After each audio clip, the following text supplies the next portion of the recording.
कहते हैं वर्दी पहनना आसान है, लेकिन उसकी इज्जत निभाना सबसे मुश्किल।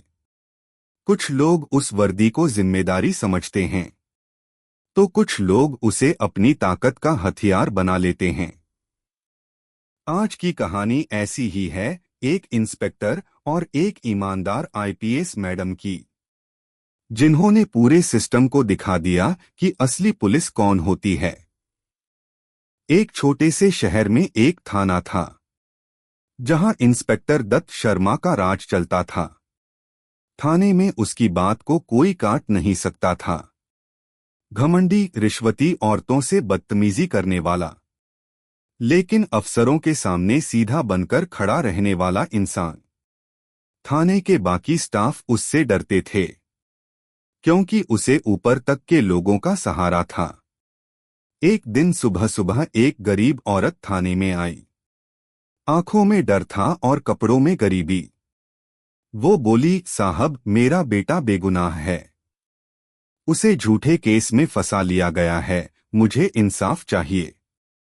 दत्त शर्मा ने उसकी तरफ देखा और जोर से चिल्लाया, भाग जा यहां से। सबको लगता है पुलिस मुफ्त में काम करे, पहले जाकर पैसे दे, फिर इंसाफ मिलेगा। बेचारी औरत रोती हुई बाहर निकल गई। बाकी पुलिसकर्मी चुपचाप देखते रहे, क्योंकि सबको पता था उसके खिलाफ बोलना मतलब मुसीबत मोल लेना। शाम के वक्त एक और औरत आई। इस बार एक कॉलेज की लड़की थी, कांपते हुए हाथों में कागज पकड़े हुए। उसने कहा, सर, मैं शिकायत दर्ज करवाना चाहती हूं। कुछ लड़के मुझे रास्ते में परेशान करते हैं। दत्त शर्मा ने उसकी तरफ घूरकर देखा और हंसते हुए बोला, पहले बताओ, ऐसे कपड़े पहनकर घूमोगी तो लोगों का ध्यान तो जाएगा ही ना। अब बोलो, किसकी गलती है, तुम्हारी या उन लड़कों की? लड़की कुछ कहती उससे पहले वो अपनी कुर्सी से उठा और बेहूदे अंदाज में उसके पास गया। वो बोला, डर मत, मैं सब संभाल लूंगा, बस एक बार मुस्कुरा दो। लड़की पीछे हटी और बोली, साहब, आप क्या कर रहे हैं, छोड़िए मुझे। लेकिन दत्त शर्मा ने उसका हाथ पकड़ लिया। वो चीखी और उसी वक्त दरवाजे पर एक तेज आवाज गूंजी। थाने के बाहर से कदमों की गूंज आई। दरवाजा खुला और अंदर आई आईपीएस अवनीशा। शांत चेहरा, लेकिन आंखों में आग। वो सीधी जाकर लड़की के सामने खड़ी हुई और बोली, क्या हुआ? कौन था जिसने तुम्हारे साथ बदतमीजी की? लड़की कांपते हुए बोली, madam, inspector Dutt Sharma. IPS madam की नजरें पल भर के लिए ठहरीं। फिर उन्होंने दत्त शर्मा की तरफ देखा, जो अब पसीने में भीग चुका था। आईपीएस मैडम ने कहा, दत्त शर्मा, तुम्हारी हिम्मत कैसे हुई किसी महिला के साथ ऐसा व्यवहार करने की? क्या तुम्हें याद नहीं कि ये वर्दी लोगों की रक्षा के लिए दी गई है, ना कि उनका शोषण करने के लिए? वो कुछ बोलने की कोशिश करता है। मैडम, ये झूठ बोल रही है, मैं तो बस पूछताछ कर रहा था।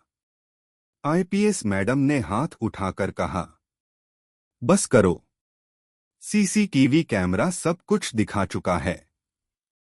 तुम्हारी ये गंदी हरकत वर्दी की इज्जत पर दाग है, और मैं ये दाग किसी भी कीमत पर बर्दाश्त नहीं कर सकती।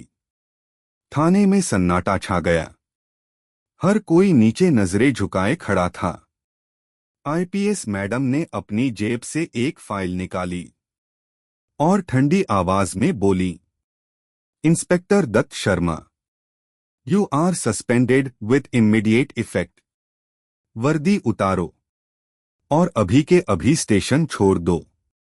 वो कुछ पल तक जड़ खड़ा रहा, फिर बिना कुछ कहे अपनी टोपी उतारी और बाहर चला गया। थाने के बाकी पुलिसकर्मी हैरान थे, क्योंकि पहली बार किसी ने उस पर हाथ नहीं बल्कि कानून चलाया था। आईपीएस मैडम ने उस लड़की की तरफ देखा, जो अब भी डर से कांप रही थी। वो पास जाकर बोली, डरने की जरूरत नहीं है, अब तुम्हें इंसाफ मिलेगा।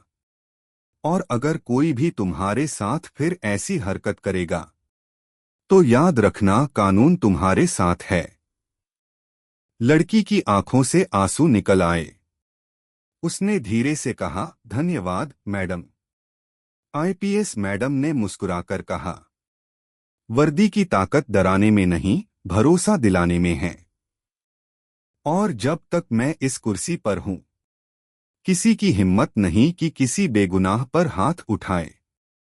उस दिन पूरे शहर में बस एक ही बात चल रही थी कि आईपीएस अवनीशा ने एक करप्ट इंस्पेक्टर को उसी की कुर्सी से उठाकर सस्पेंड कर दिया। लोगों को लगा अब भी इस देश में ऐसे अफसर हैं जो सच के लिए खड़े होते हैं। कभी कभी एक सख्त फैसला हजारों जिंदगियां बदल देता है। और वही फैसला उस दिन आईपीएस अवनीशा ने लिया था। ये कहानी हर उस ईमानदार ऑफिसर को सलाम करती है जो वर्दी की असली कीमत समझता है। Respect women, respect T.